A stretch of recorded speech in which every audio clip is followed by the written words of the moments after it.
Oui, cher Gwen, nous sommes aujourd'hui mardi le 3 juin 2025 et si vous n'aviez pas dit votre nom, j'allais partager, n'est-ce pas, votre question.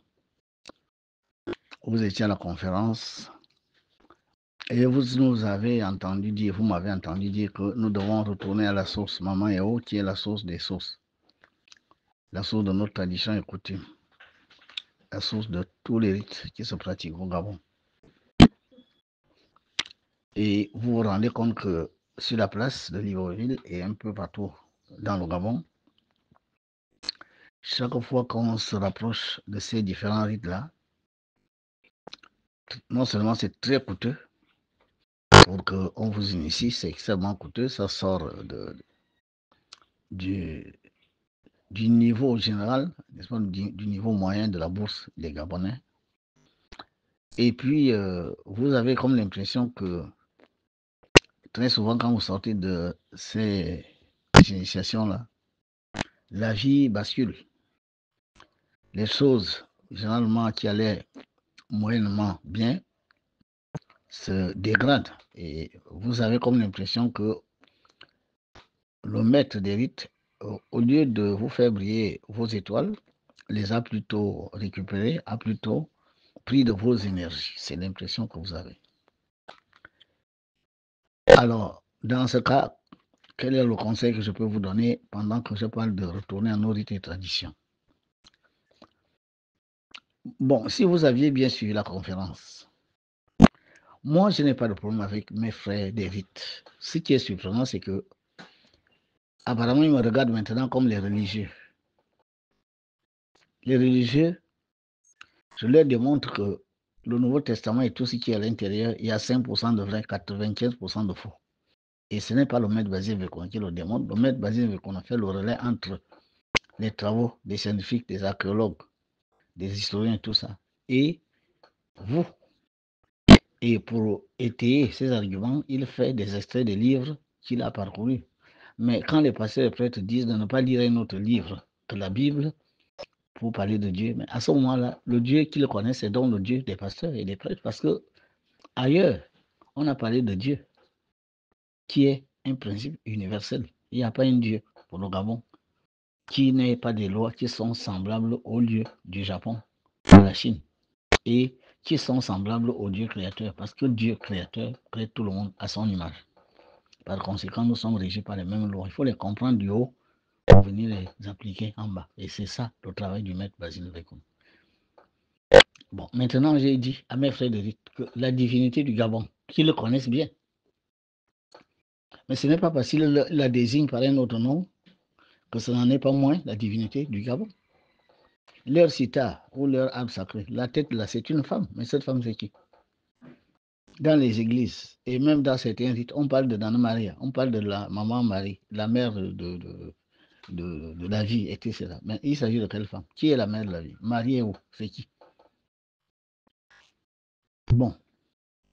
Mais on leur dit aussi que pour mieux comprendre ce que vous faites en bas, il faut aller comprendre ce qui c'est fait en haut, que les Égyptiens comprenaient et ont enseigné à l'humanité. Et vous venez d'Égypte. Ce n'est pas ceux qui sont en train de jouer les harpes sacrées ici, là, qui viennent d'Égypte. Ce sont leurs lointains ancêtres qui reviennent d'Égypte. Vers les années 1100, 1200, il y a eu une migration de l'Égypte vers le centre de l'Afrique, des Bantous. Mais qui ont pris de cette Égypte-là la Kabbale, qui était cette haute science qui était enseignée à cet endroit.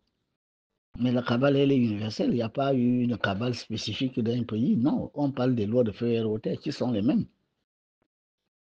Mais nos parents ont migré, pensez quand même, partir de l'Égypte jusqu'au Gabon, ça ne s'est pas fait en 40 jours, ça ne s'est pas fait en 100 jours, ça s'est fait, j'ai envie de dire, en plusieurs siècles. Ce sont des gens qui se déplaçaient à pied et dans les environnements hostiles. Il faut être réaliste.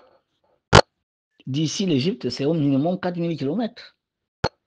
Bon, il n'en va pas faire 4000 km en un mois ou en un an, comme les gens donnent l'impression que dans la Bible, tout se passe rapidement. Dieu crée en 6 jours, Moïse parcourt, je ne sais pas, 40 ans, il est déjà de l'autre côté, il a traversé la mer Rouge. Vraiment, les choses se font avec une légèreté qui, à la limite, ne s'appuie sur aucune loi scientifique, aucune compréhension, n'est-ce pas, scientifique des choses.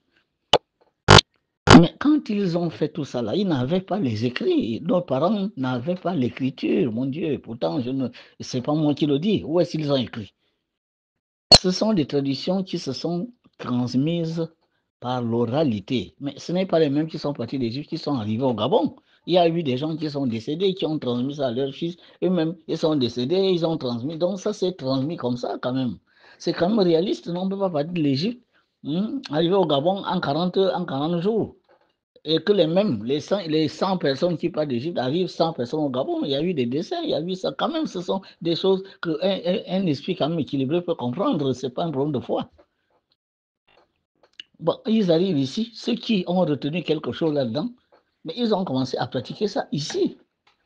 Il n'y a que les Pygmées qui étaient là avant. Nous, on n'était pas là quand même. Ce n'est pas de la croyance, c'est la vérité. Nous venons d'ailleurs. Nous venons d'ailleurs. Mais c'est cet ailleurs-là qui nous a donné les rudiments de ce que nous apprenions. Mais Mama Yao est une divinité. La divinité n'a pas été créée au Gabon. Cette divinité gère un pôle de force.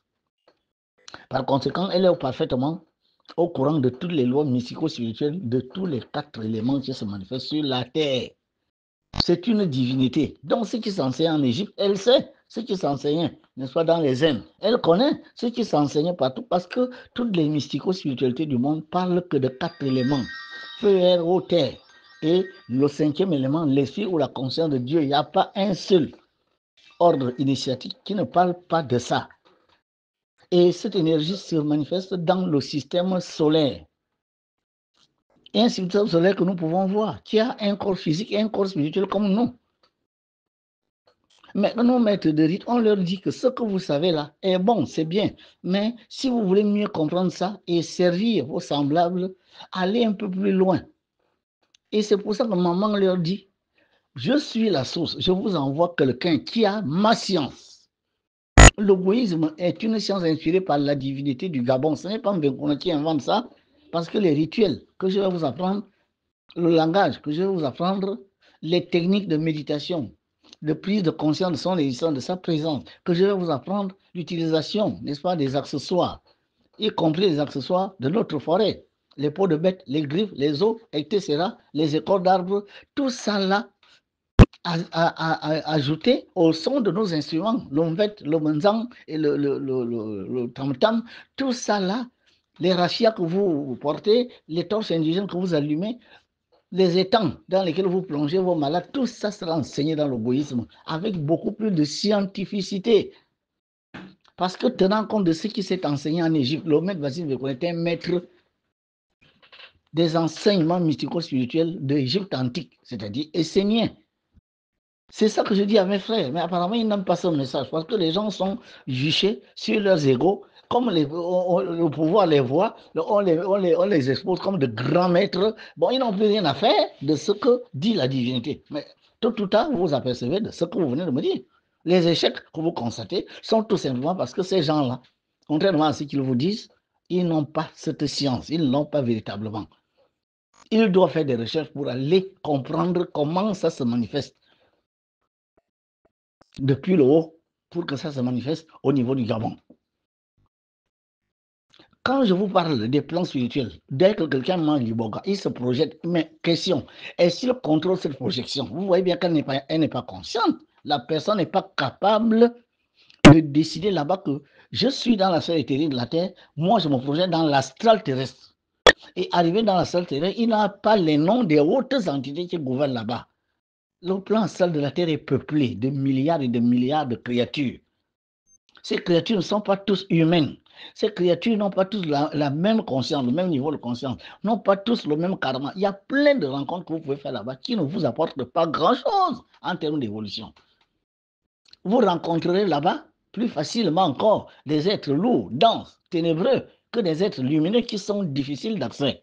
Parce que pour accéder à la lumière du haut astral, entrer en communion avec un régent de la sphère astrale de la Terre ou bien les membres de la triade astrale, vous devez être vous-même d'abord très lumineux Bon, maintenant, quand on prend trop d'argent aux gens, on fait les fétiches parce qu'on veut que quelqu'un soit au pouvoir, on fait ci, parce que quelqu'un parfois que les gens n'aiment pas, il vient vous voir, il met au pouvoir, les gens, sans vouloir faire beaucoup d'efforts dans la compétence, veulent être des DG dans l'entreprise, ils viennent vous voir, vous voulez leur faire des petits fétiches. Vous voyez que tout le temps, vous finissez par perdre la luminosité de vos corps subtils. Maintenant, l'homme que vous envoyez dans la salle ou dans l'éthérique, après lui avoir donné l'iboga, est-ce que vous contrôlez ce voyage-là? Est-ce qu'il est contrôlé? Vous lui dites, ah, tu vas rencontrer les ancêtres. Mais quels ancêtres? Ils sont où? Ils sont ici? À quel niveau? Ils sont dans la sphère éthérique de la Terre. Parce que dans la sphère éthérique de la Terre, il y a également des gens qui n'ont pas pu accéder à la salle terrestre en raison de l'attachement à leurs biens matériels qu'ils ont laissés, à l'importance qu'ils occupaient sur la Terre. Parce que là, ils se rendent compte qu'ils sont devenus insignifiants. Imaginez quelqu'un devant qui tout le monde se courbe, les atalakou, les machins, au garde à vous, machin, et il se retrouve dans un lieu où personne ne sait même qu'il existe. Il n'a vraiment aucune importance. Les entités qui l'entourent ont beaucoup plus envie, n'est-ce pas, de lui démontrer son ignorance, sa petitesse d'esprit. Mais vous comprenez qu'à partir de ce moment-là, le refuge de cet homme-là, de cette âme, va être le corps physique qu'il vient d'abandonner. Un corps qui avait beaucoup d'honneur, un corps qui avait beaucoup de respect, un corps pour lequel on fait un cercueil en or de plusieurs centaines de millions. Bon, naturellement, il a plus d'importance à être dans ce cercueil, même s'il n'a plus de corps physique. Il a plus d'importance à revenir s'asseoir au bureau où tout le monde vraiment lui faisait des gardes à vous, des talakou. Il a plus d'importance à aller s'asseoir, n'est-ce pas, dans son DG, DG. Il aime mieux être là où il prenait des centaines de millions tous les jours, des chèques. Bon, cette vie-là. Et puis, si on lui a dit que Jésus viendra le chercher au troisième jour, je ne sais pas quand il va venir, la cloche va sonner. Si on lui a dit ça, bon, comme il ne voit pas Jésus en blouse blanche, il ne voit rien du tout qui ressemble à tout ça, il voit tout autre chose, une réalité dont personne ne lui a parlé pendant les 80 ans ou 70 ans qu'il a vécu sur terre. Mais il va venir s'asseoir à l'église et se délecter encore des paroles du pasteur parce qu'il a pris beaucoup de goût à ces paroles. Il a cru en ça, sa conscience est liée à la conscience du pasteur. Il ne quittera cette église que quand le pasteur là va mourir. Je vous jure que dans les églises, d'accord, il y a plus de fantômes que de vivants. Je vous dis ce que je sais. Allez lire d'autres livres, allez lire l'Hiérophante. Vous allez apprendre. La plupart des prêtres font des rituels sataniques après la fermeture des églises. Beaucoup d'entre eux sont en connexion avec des archidémons. Pendant l'église, il fait des pentagrammes inversés. Quand il fait les gestes dans le vide, vous ne savez pas quel style il dessine. Les paroles qu'il prononce ne sont pas ce que lui, il visualise autre chose, il dit autre chose.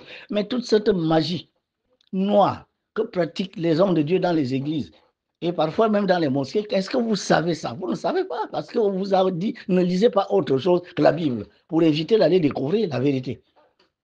Donc les maîtres de rite ont intérêt à évoluer. Il faut qu'ils évoluent. Ça ne sert à rien de s'asseoir sur les égaux. Comme nous sommes avec le président, on nous voit partout. Nous avons créé une grosse association. On est nombreux. Mais les gens étaient aussi nombreux à croire que la terre était plate.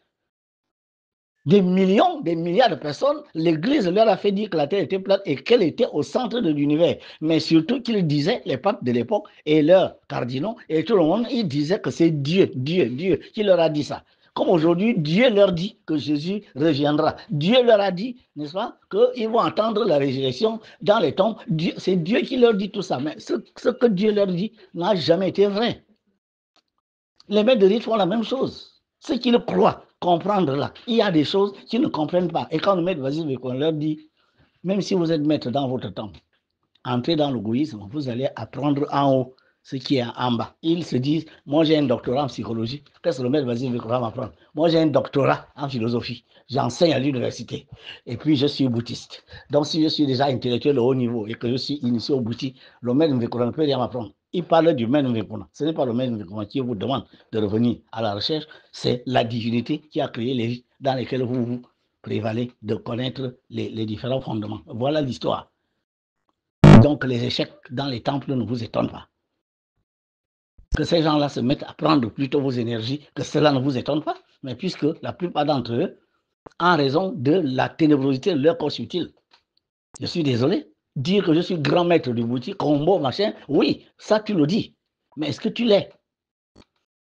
Est-ce que tu as raffiné tes corps énergétiques? Est-ce que tu as élevé ta conscience? Est-ce que tu es capable, n'est-ce pas, de combattre la haine, la jalousie, le complexe, la condamnation qui sont les démons qui sont en nous. Est-ce que tu es capable de vaincre, n'est-ce pas, le pouvoir de l'argent, le pouvoir du sexe, le pouvoir de la popularité, la célébrité? Est-ce que vous êtes capable de vaincre ces démons en vous? Avant de dire à quelqu'un, je vais t'envoyer dans la salle. Mais quand vous l'envoyez dans la salle, ou dans l'éthérique, ou dans le mental, vous ne savez même pas exactement où est-ce qu'il va se projeter. Parce que quand vous parlez d'ancêtres, vous parlez de quels? Des gens qui sont retenus dans l'affaire éthérique de la Terre, qui ont pris les coques de certaines personnes. Ils vont vous dire que ce sont des ancêtres. Entre-temps, ce ne sont pas des ancêtres. Ce sont des démons, des lutins, des larves, des élémentaires, des fantômes qui ont pris les coques de vos parents. Et quand vous les rencontrez dans les rites, qui vous donnent des noms, ce sont plutôt des noms qui font qu'on vous vampirise. Et quand vous sortirez de là plus ruiné, plus vide, vous allez dire que c'est le maître des rites qui m'a fait ça. Ce n'est pas le maître des rites. Le maître des rites t'a projeté dans un plan qu'il ignore. Et malheureusement, là-bas, il ne te contrôlait pas et tu as rencontré plutôt autre chose. Ça, il ne le sait pas. Et quand tu sors de là, pour lui, il t'a soigné, pour lui, il t'a aidé. Mais ce qu'il ne sait pas, c'est la réalité terrible, qui est que le nom qu'on t'a donné est un nom qui te connecte à un démon, est un nom qui te connecte à un Camerounais, un Guinéen, un Sénégalais, un Français ou un Allemand qui est mort il y a peut-être 150 ans et qui vole les corps éthériques pour se maintenir dans cette sphère. Mais qui va vous apparaître sous les traits d'un parent. Ce sont des réalités que d'autres maîtres, à part le même peuvent vous expliquer. Bon, naturellement, vous allez sortir de là, insquinté, vous allez sortir de là, au fou, parfois, vous pouvez sortir de là, les pieds devant, parce que quelqu'un peut vous bloquer là-bas, parce qu'il veut vous voler le corps éthérique. Est-ce que les maîtres du Bouti, tels qu'ils ont, le savoir qu'ils ont aujourd'hui, sont capables de vous défendre? Si une entité, n'est-ce pas, de la sphère éthérique de la Terre, dit, moi, je vais te voler le corps éthérique. Comme si quelqu'un te braque, il te dit, enlève les vêtements. Et il te laisse nu. Le problème, c'est que le corps éthérique qu'il va te prendre, c'est ce qui te lie au corps physique que tu as laissé endormi dans la natte. Mais si tu l'arraches, mais c'est terminé, on te constate dans le temple que tu es mort. C'est ce qu'on explique. Moi, je n'ai pas de polémique à faire. C'est une connaissance.